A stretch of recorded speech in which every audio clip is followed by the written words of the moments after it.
Hello. Hi, Casey. It's just the two of us. Just the two of us. We can make it if we try. Just the two of us. Because Nicole Byer couldn't show. You and I. No, Nicole Byer was supposed to come. She's My working angel, late. Nicole She Byer. is the funniest human being. Sad that she can't be here tonight. She's working late, but we'll have her on another time. She's glorious, and we need her back. She's glorious. And then, I mean, We need her in the nook. she is. I know. She is the funniest human being on the planet. 100%. And I say that as a person on this planet. Yeah, and I say that as someone who's also very funny. Yeah, yes, very, both of us. Danielle, I've let loose tonight. I've had felt- 2 glasses of wine. You really have. I've never even ever had a drink before I've ever performed live. No, And you yet here haven't. we are. Yeah, you and Lyra. We've cracked open a You bottle cracked of, open. And then you took. I call it orange wine, but I came to hear in circles that's so base. It's skin it? contact. That's what it's called, skin contact. If someone's told me I know. it's skin contact wine, I would throw up How in do their you even face. order that? Could I have some skin contact? I'd love a glass of skin contact. That's like what you do with a baby when you're going to birth. I'm like, can I have some orange wine? Can I have one of those skin contact wines? Can I get that skin, that wine up on my skin? That's my contact with my skin. Can I get a baby and some wine on my skin? You served a different bottle of wine and then you like threw it against a wall and wouldn't let Lyra drink it. Because I don't drink that much. Mm-hmm. And when I do want to have something I love. Yes. And so you were like, this is not I was like, something Lyra, this is a buttery Chardonnay that only June Diane would love. Did you know June Diane loves and insists on a buttery, That's the thick, Long Island thick Chardonnay. And that's the I'm Long not a Island wine in her. person. Like, I'm really not. But wow, does she love it. Oh, she does. Yeah, that's the Long Island coming out. And obviously Lyra, excuse me, known and love you for years now and can't get your name right. Can't get your name right. Now, Danielle, we have both read a book. Mm-hmm. I didn't know you were reading it. Oh, yeah. I picked it up day one. I marched my happy ass to the bookstore, local bookstore. You went to a bookstore, Casey. Skylight Books on Hillhurst. Good for you. And I got myself a copy. They said we have one left. Oh, only one left. I'm glad it's doing so well. And the guy tried to give me shade when I asked him for it, and I was breathless to find it. No, it's a tome. It is a beautiful. Also, the name of a Kevin Kline movie. Yes. It's called Inside Out. Yes. Written by one. Demi Moore. Now, guys, look. I I know it. That's all you can say. Get it is a beautiful story. She has lived a life. And then I dug in deeper. You dug in more. I dug in more, Moore. Of course, that's what I meant to know. and listened to the Goop podcast with her. And guys, I feel changed. Me too. She's the best. Yes. That voice, she's so sexy. She's so smart. She took so much fucking shit. Oh, she sure did. For all those movies she did, that she's incredible in G.I. Jane, Striptease. A Few Good Men. All of it. She's incredible. That Vanity Fair cover. Ghost. But she goes there in a way that I really applaud. Oh, me too. Now, I did come to find it was ghostwritten by Ariel Levy, who wrote... Ariel Levy wrote loved that book we love, The Rules Do Not Apply, another memoir, which is incredible. You know what? And I read some tweet that said I was not aware that Demi Moore's book was ghostwritten. I wasn't either, but I don't care. I don't care. Because I know it's got Demi all over it. Yeah. Did Aviva figure this out? Probably. Did Carol find her way through it? Probably. Hand in hand. 100%. Can I just say, though, I don't care. I know. It's beautifully written. And then listen to the companion piece is what I would call it, the Goop podcast with Demi. Mm-hmm. And she said something so beautiful that I will take with me everywhere when she was talking about her relationship with her mother, which, spoiler alert, it was fraught, to say the least. It wasn't great. No. But when she says, when she found forgiveness in her heart for her mother, something she realized, and I think this can be said for not just your mom, but all people in your life that have hurt you, and is that she was like, I found compassion for my mother because I realized she didn't want to be a bad mom. That's not what she set out to do. She would have loved to have been a great mom. She would be heartbroken to know how bad she was. And how devastating is that? To want to be a wonderful mother and falling short all the time. She wanted to be loved. She wanted to be accepted. She didn't have those tools. I do think that about all parents, like wherever anyone is like nobody wants to be a bad parent. Everyone's doing their best. Of course. And that just gave me so much compassion in my heart suddenly for, I mean, again, we all can still have anger, and she's taken so many years she's like, oh, it's not that I didn't feel anger. Yeah. It's just that I found compassion. I'll tell you, I've had a brush with Demi in real life. You have? Brush of a lifetime. What happened? Well, I'll share. You know, when I was on Saturday Night Live, Ashton Kutcher, they were dating at the time. Is this when they met? No, they had been dating. This is when she came on, when he said, like, he kind of introduced her as his girlfriend. And then he had, like, her as the old lady. Yes, during the monologue, he's like, I'm with Demi Moore. She's there so for hot. That? Yes, that moment in history. No, everyone remembers where they were. Yeah, he was like, my hot girlfriend is here, Demi Moore. And then she put on, like, false teeth and looked like 100 and came up in a walker, and it was amazing. I'll never forget. But, you know, I was struggling a bit on the show, and I will never forget this as long as I live. So I had a character that I auditioned with. It's not the most PC. I will throw that out there. Would I have done it in today's world? Probably not. Mm-hmm. But it was a quadriplegic stripper. Oh, I remember that character. Character had fallen on hard times, but was still hell-bent on stripping. Mm-hmm. And I did it in for the rehearsals or whatever. And Ashton played my handler, who would put me on to men and strip me and do lap dances for me. Yes. And I was, you know, a positive force wanting to continue doing my trade. Yeah. And so anyway, he picked two of my sketches, and this was like a huge deal for me to have anything get on the air, much less to have two sketches like in contention. It was so huge for me. And then Lawrence Michaels was like, listen, we're not going to do the stripper one. We're not going to do it. And I was so kind of crushed. He's like, we're not even going to send it to dress rehearsal. I just don't think it's whatever. He didn't like it or something. Next thing I know, he calls me in his office. He's like, well, I've had a change of heart. Demi Moore came to my office privately, knocked on the door, and said, you're insane to not put that sketch on the air. You're absolutely insane to not try it at dress rehearsal. It's hilarious. Ashton wants to do really hilarious things. We think it's so funny. Please give it a shot. She's really funny. Demi. Went to air. And it's truly like the only like genuinely funny thing I did from my brain on that show. And I have Demi to thank for it. You truly do. Wow. And I loved her from the book too, but she went to bat for you. She really did. She said this girl's funny, and that meant so much to me. Wow. She's a true guys. I know. Give it a try. And again, are we shilling for this? No, we get nothing from this. I'm just saying I learned something from it. Yes. And it was a beautiful book. And I feel like I learned about myself. I learned about her.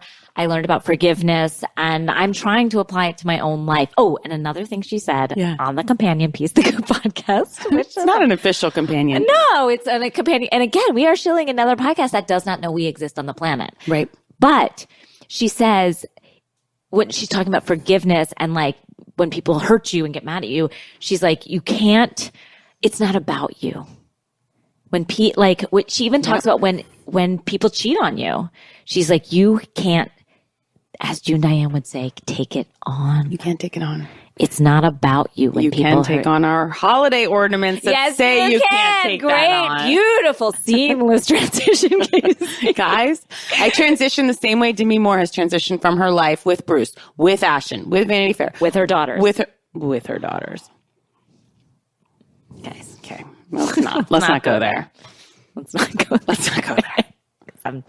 I don't know how I feel about that. I can't. I'm not ready to go there. Yeah, I'm not ready to get there. I'm not ready to get in what happened. But guys, I'm the 3 years they weren't speaking. Yeah, I'm curious what everyone takes away from that. And again, I would call this our Bitch Sesh book club. This is what we are reading. Oprah has one, and you know what? So do we. Yeah, Reese has one. Yep. I've partaken in both. All the greats. This Oprah, is ours. Reese, us. Inside Out by Demi Moore. Not by her. By Ariel Levy. Read her other book. Yeah. Okay, Danielle, let's go to break. We have so much to discuss with the show. But before, we have some very exciting news. We're going on tour. We are going on tour this summer. I know we weren't out last summer, but we took a summer off. Yes, we had work. Much like Carol, we probably have one great last summer. Summer left in us. This will be the great one. This is going to be the great one.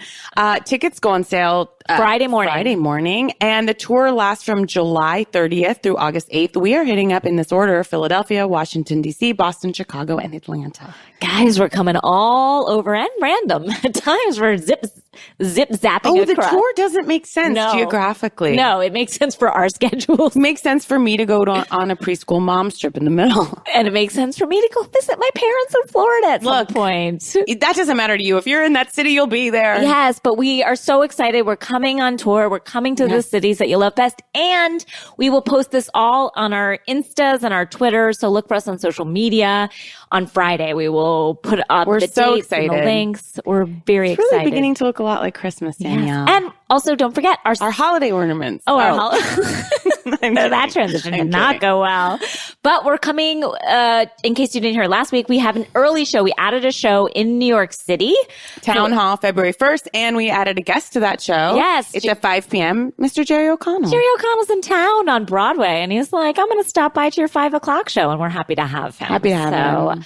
Get tickets. I think our 8 o'clock one is sold out. So 5 o'clock, come on in. 5 o'clock. I love it. Okay, Danielle, let's take a break and let's really get down to business. Yeah.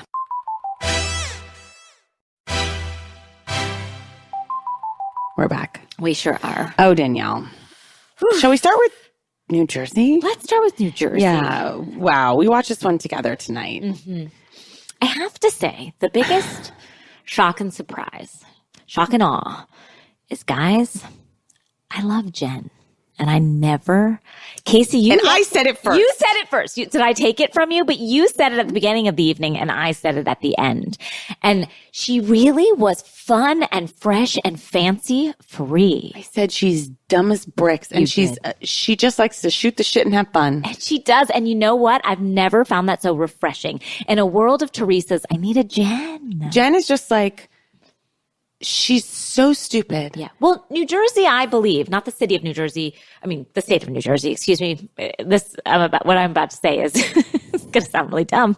But of all the women on all the shows, it seems like New Jersey might be the most intellectually challenged. They're not eaten up with brains. No, that's a great expression. Kathy Wilson, trademark, my mother.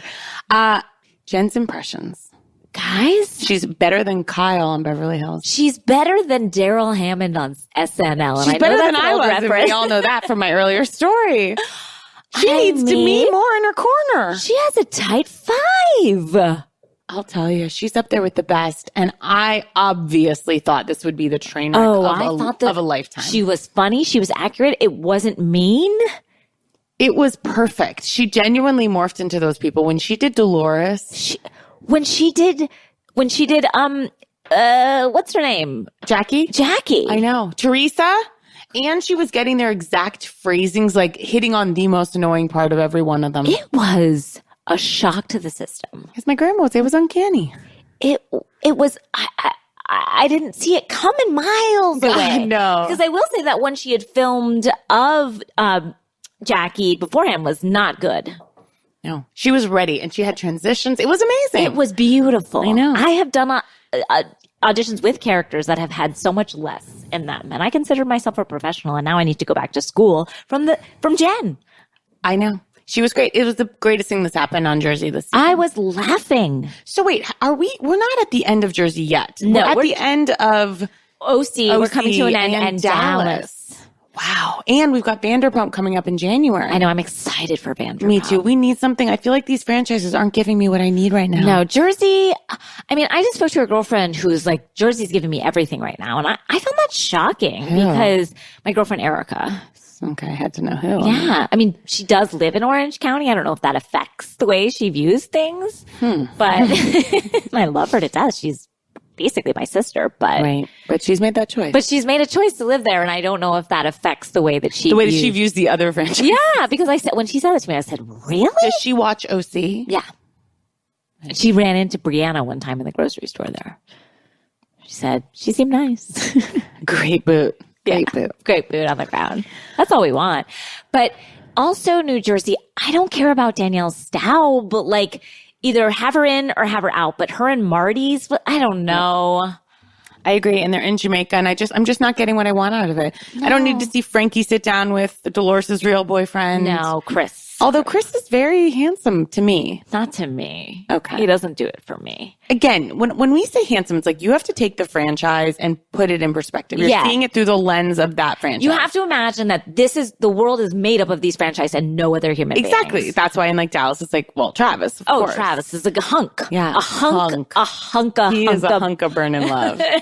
But in the world, yes, he does look like Wreck-It Ralph. Yes, of course. And that is not my reference. Someone had emailed me that, and I thought that was terrific. I'll say Jersey, I'm just like, what? We don't really have much. We're heading back from Jamaica. I mean, here's something I thought, and I shared with you earlier, which is Teresa is the queen bee of the Jersey, and she's been it for a long time now.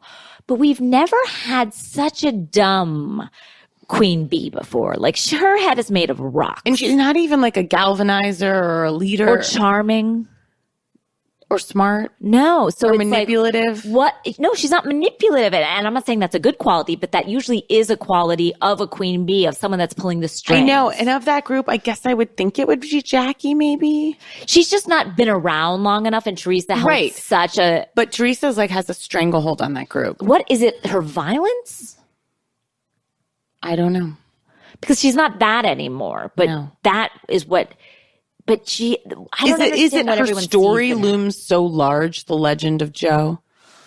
I guess so. And the legend of her and their sort of fall from grace, if you will. And remind me, it's all getting fuzzy because Joe's been gone for 3 years now. Was Teresa, she was just simply off the show when she was in prison. That's right? Because it's like I don't she believe never they left. aired the show when she was in prison. We were off? We were off. It's like we all took a knee. We all, exactly. The flags were at half mast. Yes. Wow. Really? The lights went out. Mm-hmm. We all took a holiday, or if you will, like took time we stepped away. The hibernation, really. Yeah, we hibernated until we were ready to come back, and the butterfly emerged. I thought the show was still going on. I mean, I feel like you could be wrong. You know, the thing about so confident. I know this is right until someone proves me wrong. But I think that people would agree that I'm right. Okay. Anything else about Jersey? Because there wasn't a ton for me. No, I mean, we got to see her, Marge call Marty Cafferty, who I hadn't thought of her. To check in on the fact if he had or had not slept with Danielle Staub so she could get their house back. Yes. Do I think that either of those people are trustworthy? No, of course not. I did like when Dolores said you can't trust a stiff dick. And I do think he would fuck Danielle.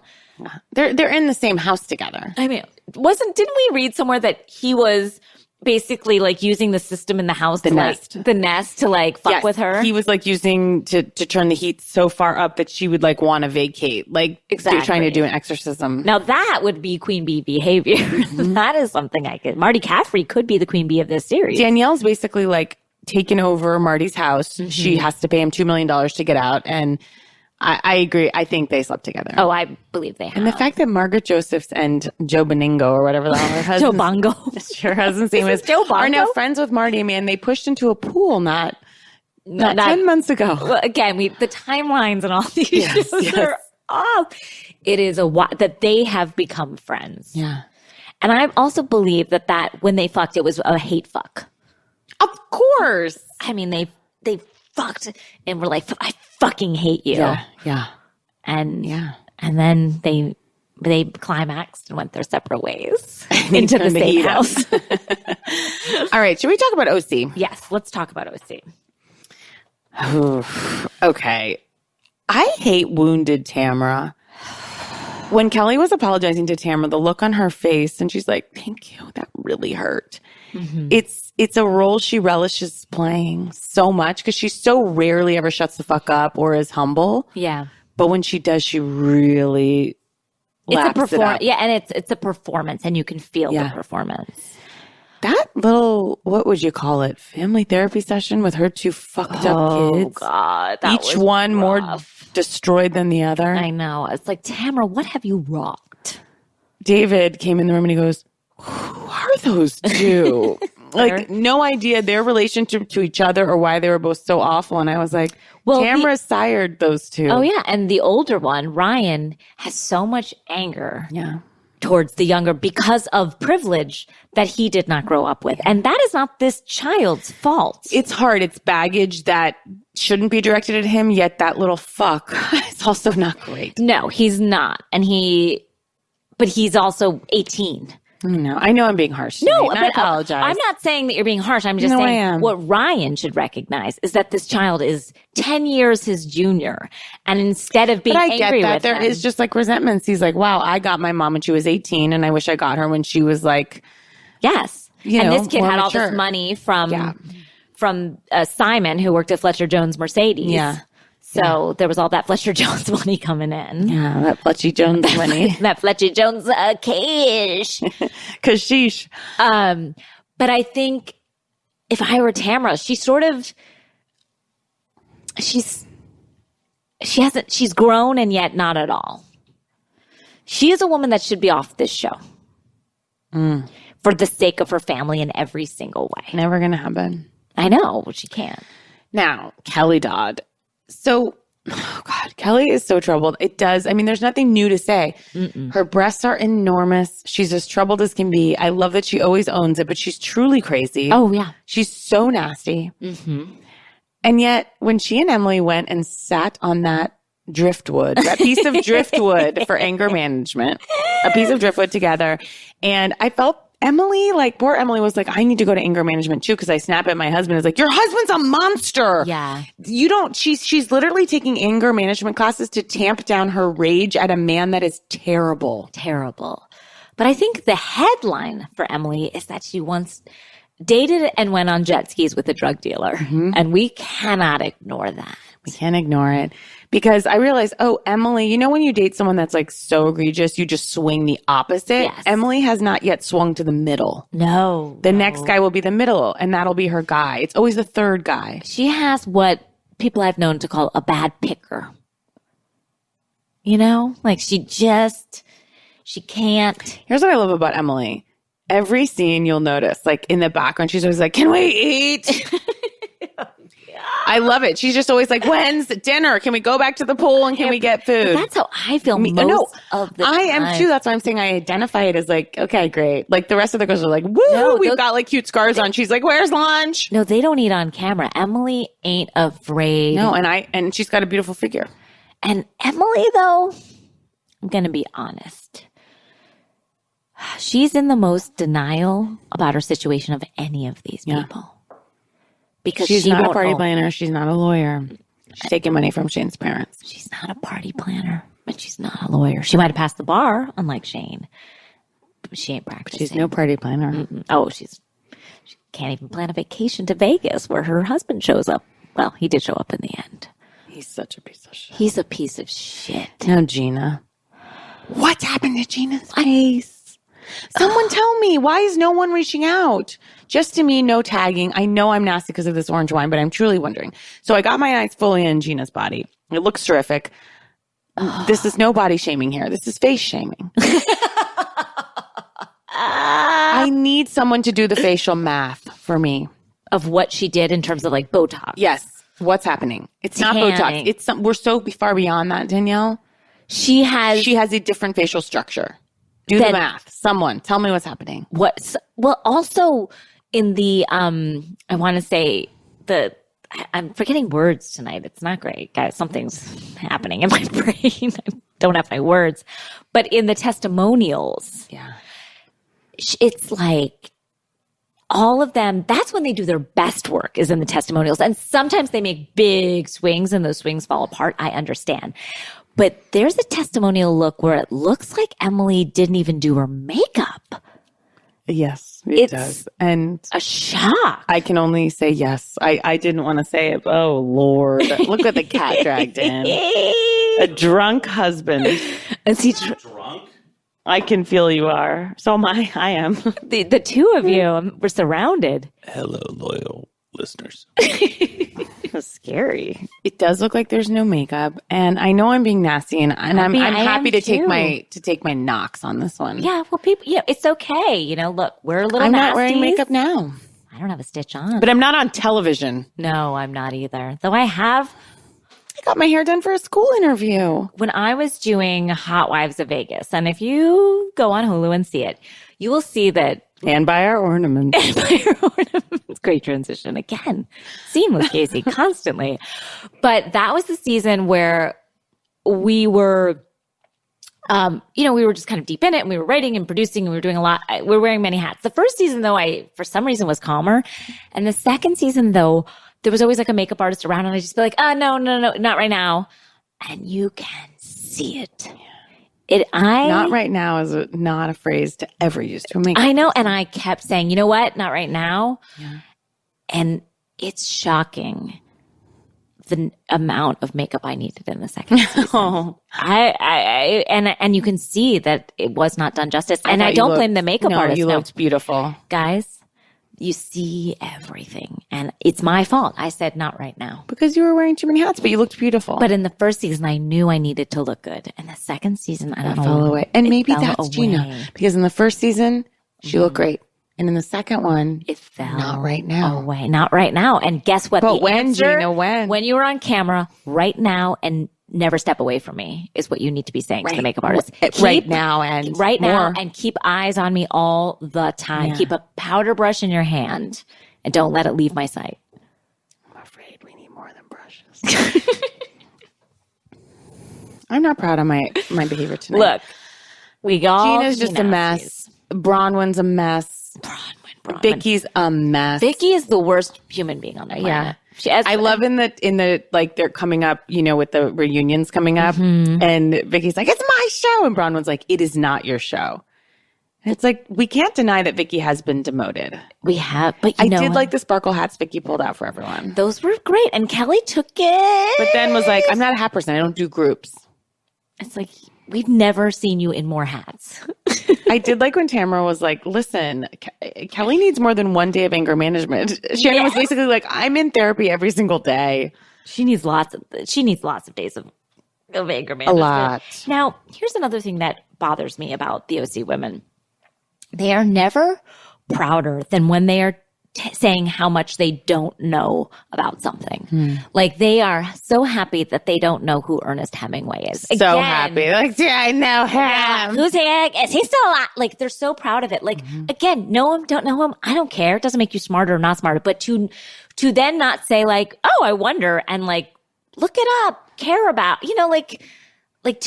I just don't like when we're so proud not to know. At our ignorance. Yeah. Like it's just such an ugly kind of way to be that it bothers me. I would personally like to just plea to the Real Housewives gods, no more jet ski cams. I do enjoy it. I'm all set. And I liked when we saw a shark. That was fun. That was terrifying to me. But Gina's like, oh my God. Okay, when Gina and Kelly were wearing the same bathing suit and Gina was like, oh my God. And then Kelly's like, if you want to fit in, you can't have pancake titties. I mean, it's a tough note. It's a tough note. And I guess between Kelly and I, we're both giving tough notes. I know. Well, when they flashed back to Shannon on the zip line, I must have completely forgotten that she was freaking out by heights. And I'm a good person. I don't need to do strong. I'm a good person. I'm strong. It was like, this happened. Yeah. She lost her goddamn mind. Shannon is the biggest coward that's ever been. She's such a coward. Such a loud coward. Yes, loud. I mean, if you're going to be a coward, be a quiet one. She's such a baby. Vicky going in the emergency room in the ambulance. I do think the three of them have fun. I know, but I just can't go on one more emergency and pretend I care about it with these three. I can. Also, Vicky, this was one of my favorite moments when Kelly goes like, Vicky still hates me. I mean, she just hates me and I don't know why, but she hates me. And then Bronwyn goes, but we're still going to have fun tonight, right? Bronwyn was like very much like, but we're still going to have fun in Miami, guys. Yeah. She really wanted Miami to happen. Yeah. Bronwyn's coming back big time next year. You think so? Oh, yeah. Yeah, no she's doubt. too much of a fuck up. She's bringing a lot. She's bringing Dr. Deb. She's bringing a lot. Did you see her? I sent you her Instagram post this week. Did you see that wild one I sent you? It was of her and her husband, and she is just wearing pasties in it. And it's in sort of a red light, and she hashtags it with a lot. And it is so hungry and sweaty and just, she's just out there with it all. Again, love your body, but I don't know, keep it out of my feed, I guess is what I'd say. Keep it out of my feed, except please keep it. But I need it in my feed and I'll send it to everybody I know, but I don't know why Bronwyn's I'm having a connection to Tinsley. Is Tinsley not filming with everyone? Tinsley's not coming back. What? That's not at all? Hearing. That's what I'm hearing. I'm hearing that Scott, the Coupon King, Cluth, has said no. You know what? This is such a God, what's okay, I'm getting this all wrong. The fable where the gift of the Magi. Yes. Where the wife saves up money to buy the husband a comb and the Christmas shoes? No, okay, the gift of the Magi. The husband saves up money. She cuts her hair? Wait, he buys a silver beautiful comb for her hair, but she's already cut all her hair off. Yes. That is Tinsley and Scott. It should pay for something else. It's robbing Peter to pay Paul. It's all of those things. Now, what's the Christmas shoes? Well, I don't know. That's nothing to do with this. Is that the same analogy? No, but I'm saying Scott, she wanted to be married so much, but she also wants to be on the show literally equally as much. And she has to give up one. And he's saying you have to give up one. And I actually think that's really fucked up of Scott. If he really loved her, he'd let her stay on. Exactly. And here's the problem. This marriage will fall apart. Mm-hmm. And I am sad to say it, but it is the truth. And I don't know that Bravo will be back to pick up the pieces. No, I don't know that they are. So I don't know that she made the right choice. Though I do believe that her eggs will get implanted in either her or somebody else. Maybe the eggs will be on the show. Love that. I'd love to get them on. I'd love to get Dale on the show. Yeah, I know. So if Tinsley can't be there, can we have Dale as a house? Dabney's too sour. No, Dabney is not for us. Not with those little short cowboy boots. No. We had enough of Dabney. We had exactly how much Dabney should be on the show. I just feel like I really miss New York right now. I do too. I feel like New York and Atlanta are the only ones I want on. And honestly, Vanderpump. Potomac. No, Potomac. I know, but I just I need more. I need more right now. And I'm excited for Vanderpump. Me too. Just even seeing the ad for it got me excited. But Orange County is not really, we'll see.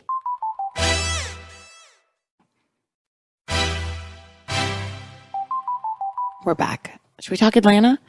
Yes, please. Oh my God. Now, I want to thank everybody, all of our listeners who sent me the truth that fan did have Vicky Gumbelson's face on it during the Jitterbug class. Now, a very, very beautiful and important past guest sent us that correction, Miss Kristen Wiig. Yes, she did. And I want to say, Kristen, thank you. Thank you, Kristen, for listening to us. She's cleared up a lot of things for us in She Atlanta. really has.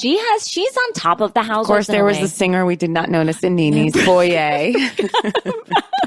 And we gaslit her to think that she was seeing things, and everyone was like, "No, Kristen Wiig is right." If anything, what I'm learning is that she's got an eye for detail. Oh, she really does. And that's what makes her such a great mimic. Much like fellow Demi Moore? No, Jennifer Aiden. Much like Kristen can keep the company of Jennifer. Yes. And Kyle Richards. Yes, the three amigos of impressionists. Of impressionists of our time. Kristen, you're in great company. Yeah. I just want to say thank you, Kristen, for the correction. And for keeping your eyes on the prize. Yeah, keeping your eyes on the subtleties of the show. Where Casey and I are I'm watching it broad strokes, like pointillism, where it's all just a big mass. And Kristen's really narrowing in. Yes, exactly. She's doing it like it's dappled. Sunday in the Park with George. Exactly. Atlanta. It is a piece of art. Okay. Never have I seen a more heartbreaking scene than Todd and Kayla. While Candy and Todd were playing Connect Four with a crystal. That Connect Four set. What do you call that? A set. It was thick crystal glass. I was like, this could pay That's like a $1,000 at least Connect Four set. At least. And they were playing so lifelessly. Well, because you don't want to break it. I guess. But it was just so slow and weird to watch crystal. It was mesmerizing. It was mesmerizing. Then Kayla came in and was straight up, Dad, you never call me, you never text me. That was heartbreaking. And then he was like, I'm proud of you. And Kayla said, and I quote, wow, someone finally says they're proud. Oh.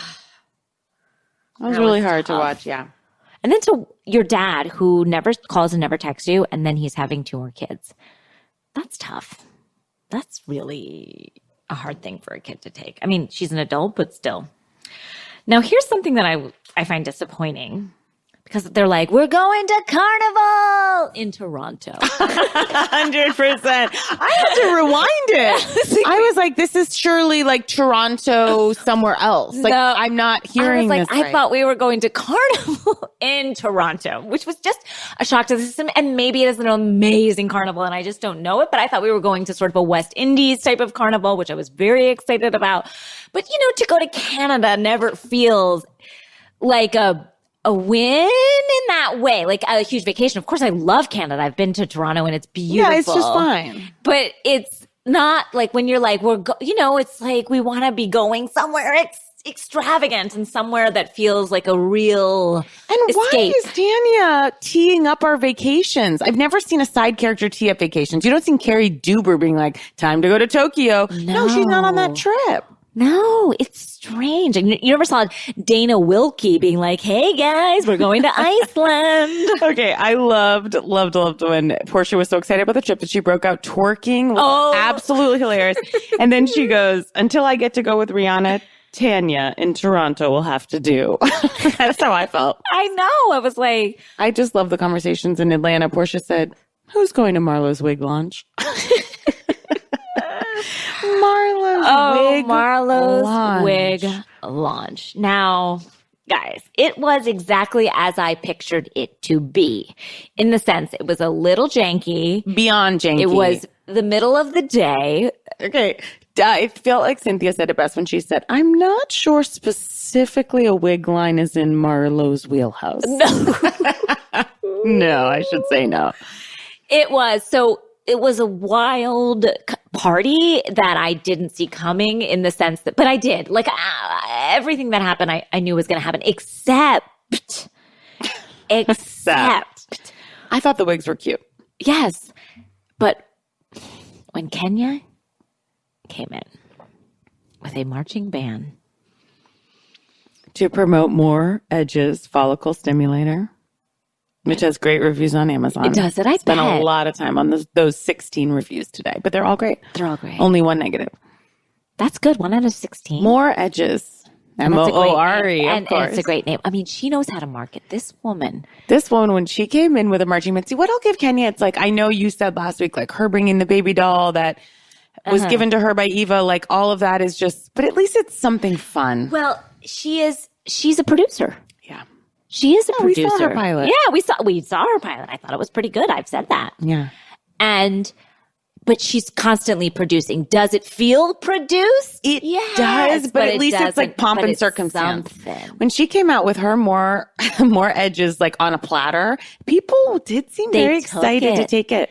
They took She's it. like, people were taking it like I was handing out, what did she say, hot cash or something? I mean, but I felt bad for Marlo. To crash Marlo's, did Danielle. I did. Well, okay. Marlo's has a place in my heart now for taking in those two kids. Exactly. And I do think Marlo doesn't have what the other women have. You know what I mean? I think that they have better wigs. But I also think that I don't believe that Marlo has a life as rich as some of these women have outside of it. Yeah. Marlo comes off as very lonely to me.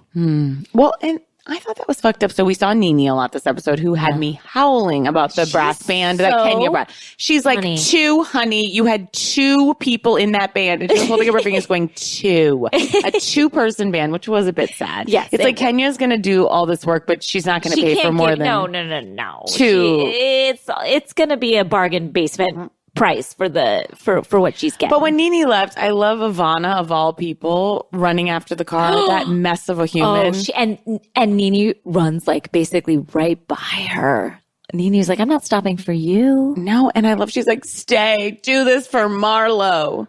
I love seeing Nene when she took Candy to lunch. She's so manipulative. And now, reminder, I'm coming off my high of meeting her, so you won't hear anything bad here. I've noticed that you have it's a glowing review of anything through the new year. I'm still with Nene. I don't know when it'll turn. I don't know much, but I know I love Nene. That may be all I need to know. She's keeping it 1,000. She's keeping it 1,000. I did like when Nene sat down with Candy and we flash back to the reunion where Nene literally says to Candy, you're not a human, you're not a person, and you don't matter. Oh. Now they're at lunch and Nene's trying to get Candy on her side to kind of explain this whole thing that someone has taped Cynthia. I think it's Ivana, right? Yes. Oh, for sure. Ivana. Yes, for sure it's her. I thought and it's either her or Marlo. I think it's definitely Ivana. She's the one that told Nene, hey, someone taped Cynthia, speaking badly.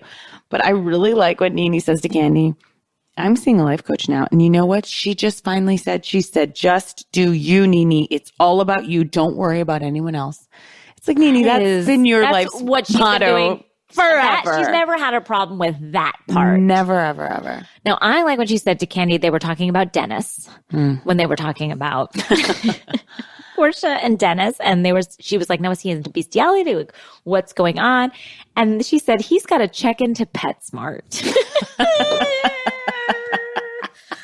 That had me rolling. Yeah, she's hilarious. Oh my God, she's got jokes for days. It was also terrible, terrible, terrible. But when and I know we read this at a live show and it's so amazing, but the texts that went back and forth between Nene and Portia. I'd forgotten about that text. When Nene said, this is terrible. Look, I'm just reading the news. We are not judging. We are just simply reading the facts. Simply reading the facts. And this is so rough to write this to a pregnant woman. She wrote days after she's given birth. Oh, yeah. Days. And again, I'm laughing. I don't find it funny. She said, and I quote, good night, Miss Piggy with the good night, Miss Piggy with the busted shape. And then later, simply, bye, ankles. Because if anyone who has given birth knows that you were at your lowest. And it's like, Nene's had a child. She's had two. Bye, ankles. And by the way, Portia is literally so snatched. Does she have butt implants? I've tried to reach out to friends for answers. I don't know. I'm not the one to answer because I didn't know that Kim Kardashian has butt implants. So I am not anyone to know. I don't know that she does. I'm so naive.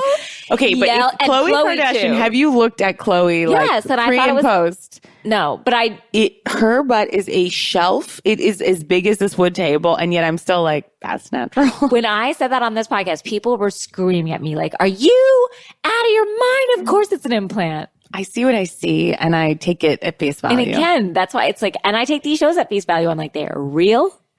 There is no producing going on. None. I take it as I see it. Mm-hmm. It's the truth, 100%. Anything else about Atlanta, Danielle? I think that's all I have. Carnival, yes, I have them. I do. I cannot take it that I'm sorry, Kenya's signs all said your edges matter.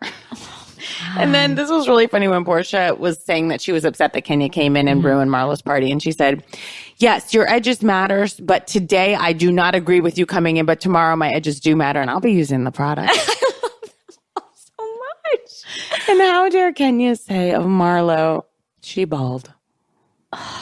It was hard. Like nothing's great. Again, oh wait, she said Kenya's bald? She said Marlo was bald. Oh, I was going to say. Fortunately. And then at the back of the party, I heard Portia screaming at the top of her lungs, I'm looking for the burger man. She just wanted burgers. I remember that. That was when Nene came in and she didn't want to talk to her. And so she just was like, I'm looking for the burger man. Have you seen the burger man? Okay. See, I thought she was just simply hungry. Well, I think both of those things can be true at the same time. Right. It doesn't have to be one truth. No. It can be many universal truths. I appreciate these women very much. Me too. I think I would love to hang out with them. Should we take a break and finish with Dallas? We should.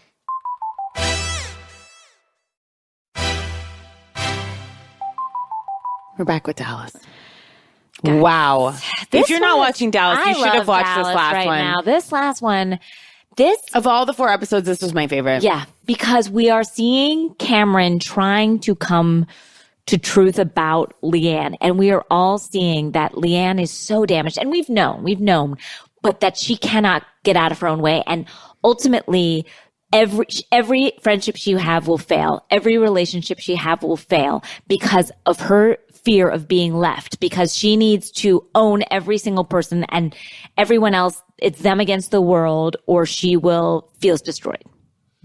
And that is a truth that I personally have come to grips with in this episode. Because I have thoughtfully. I know, me too. Me too. She's a racist, numero uno. And you're absolutely right. She's so threatened and jealous. It truly is like a lover with her. Like, she's so territorial. Yeah. It's and scary. It happened with Deandra. And I haven't even seen her fight this much for Rich. The way she's treating Cameron and the manipulations. Because of her mother. It all, again. I can't continue these excuses. I'm not saying it's an excuse, but in her mind, that's why it's women and not men that she fights for. Right. She's unhinged. And to yell at Cameron like that, but Cameron is also pretty brainwashed. Is she scared of her? I think. Because there are some female friends I have that I'm scared of, point blank. You scared of me? No.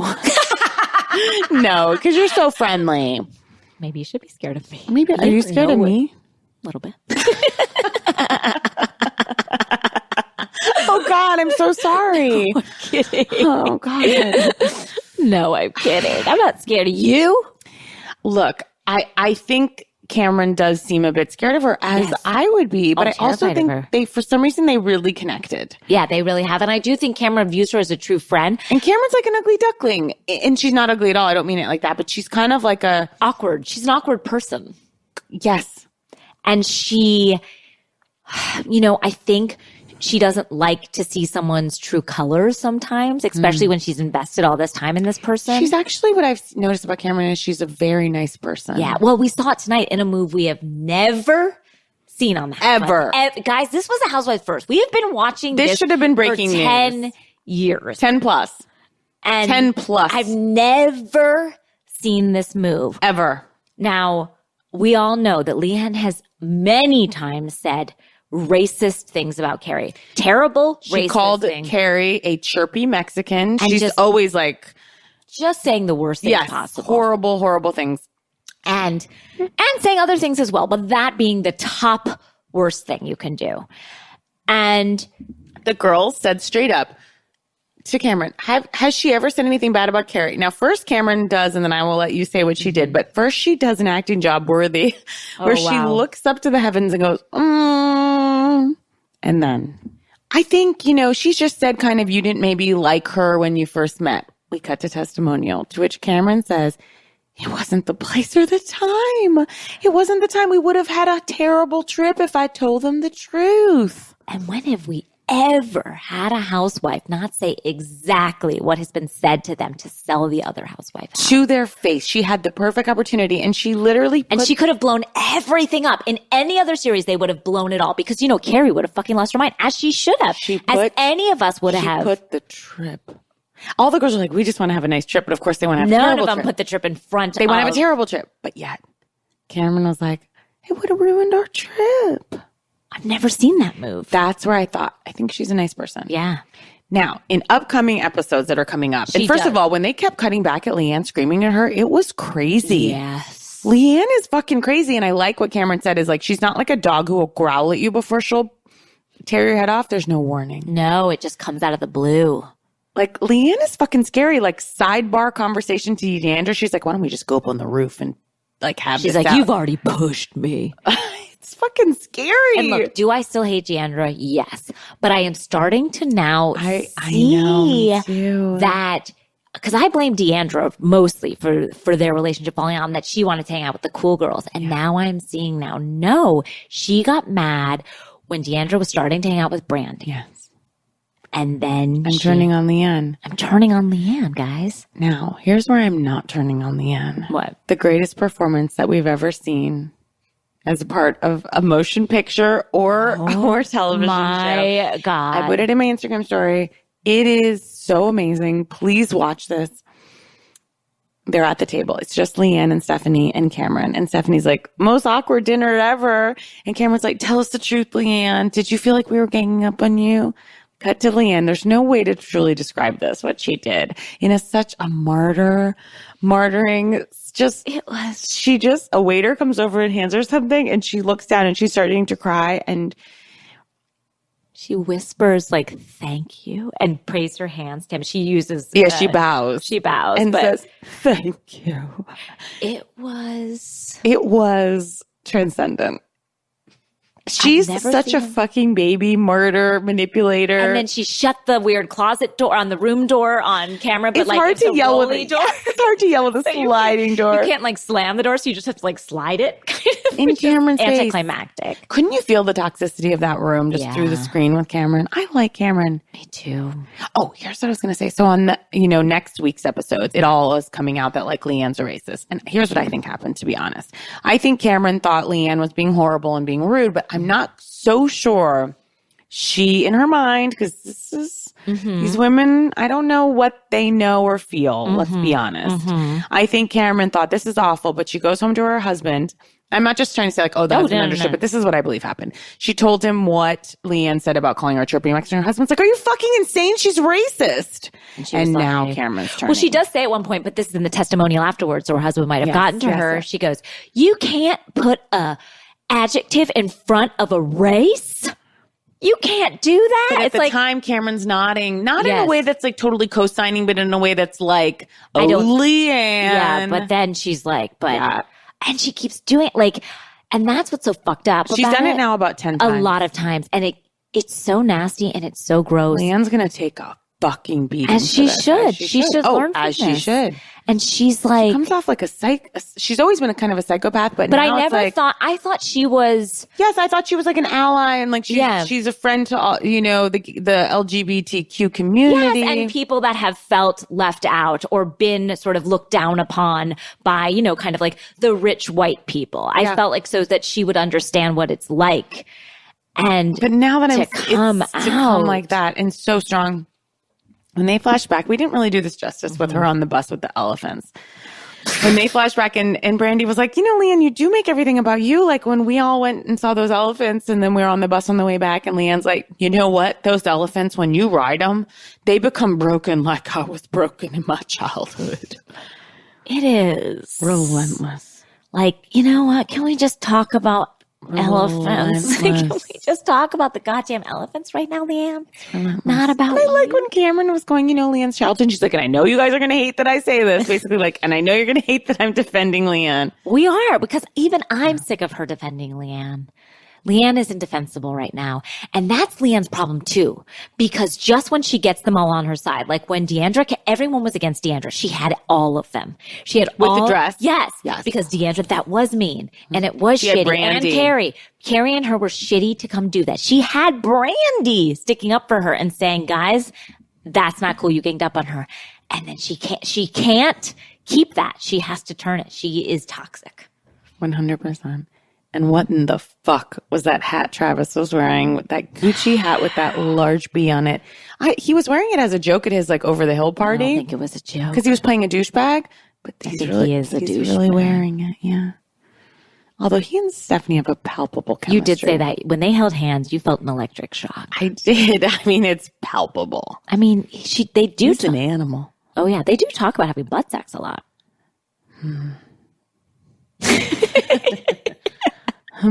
Wow. Just putting that out there. Gotta love, we'll never know. Just putting that out there, or in there, if you will. It's beautiful. It is. Wow. They're not afraid to have butt sex. They're a love for the ages. At a modern day, Hepburn and who was it? Tracy? Except she was a lesbian. And well, Stephanie too in her romance with Brandy. That's right. God, anything else about Dallas? I'm riveted by Dallas and Carrie's terrible beads. Oh, when we had to go bead shopping with Carrie. She was like, I love to get beads on the street, and everyone else is clearly and they were like, can we go to Cartier? And then Kim was like, now how do you put these necklaces together? And she's like, I string some beads together. I take a fucking string. I take someone else's art, tear it apart, and then make my own art out of it. Make my own shit. It's like, come on, Carrie. It's not art. You were just it's not art. My daughter does this every day. Exactly. Danielle. Well, Casey, I think we're done. Let's send love to Nicole Byer. Yes, we love you, Nicole. We'll hopefully see you soon. Sorry you couldn't make it. Love to you. Love to you. I'm not scared of you.